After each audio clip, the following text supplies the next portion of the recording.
Deep in the heart of Rajasthan, where the desert swallows sound and time itself, lies a place that even today few dare to visit after dark.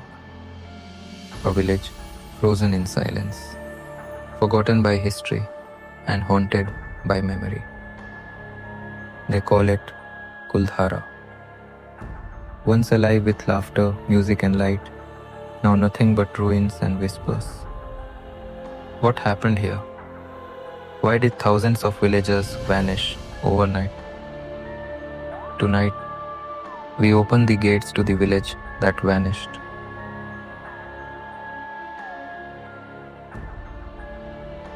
"300 years ago, Kuldhara was a dream carved in stone and sand.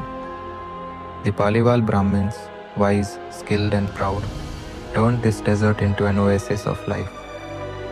Fields of golden wheat, wells full of cool water, streets aligned perfectly with the rising sun. But peace never lasts. In nearby Jaisalmer ruled a man named Salim Singh, a minister whose cruelty was whispered about more than his power. And one day, his eyes fell upon the daughter of Kuldhara's chief. She was known for her beauty, but Singh did not seek love. He sought possession. When the villagers refused his demand for marriage, he threatened to take her by force. Fear spread through Kuldhara like fire through dry grass. The people knew what would come next, and so they made a choice no one could have imagined. On a moonless night, under the silent desert sky, the people of Kuldhara gathered one last time. Every family, every elder, every child. They whispered prayers to their gods and decided to disappear. Not just from their homes, but from history itself.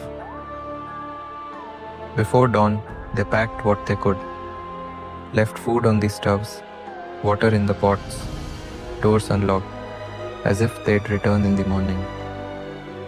But when the sun rose, Kuldhara was empty.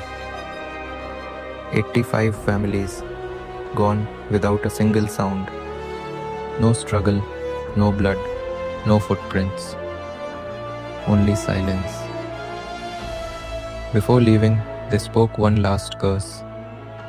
No one shall ever live here again. And to this day, no one has. Centuries passed, empires fell, yet Kuldhara still stands. The walls remain upright, the streets untouched, as though frozen in time. But those who dare to visit after sunset say the village is not empty. They speak of voices carried on the wind, of footsteps echoing through abandoned corridors, of shadows that move when the moon hides. Paranormal teams who entered after midnight reported sudden chills, malfunctioning cameras, and whispers caught on tape, in a language no one could recognize. One group heard a woman's voice, soft, pleading, saying only, "Leave now." They did, and none of them ever returned to Kuldhara again. Today, Kuldhara stands under the same desert sun, a skeleton of sandstone and dust.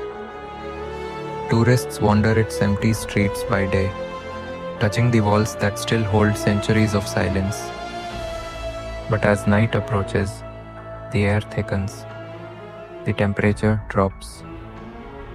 Locals refuse to stay after dark.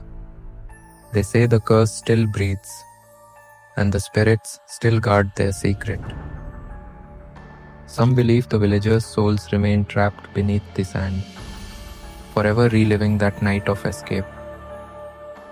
Others say they never escaped at all.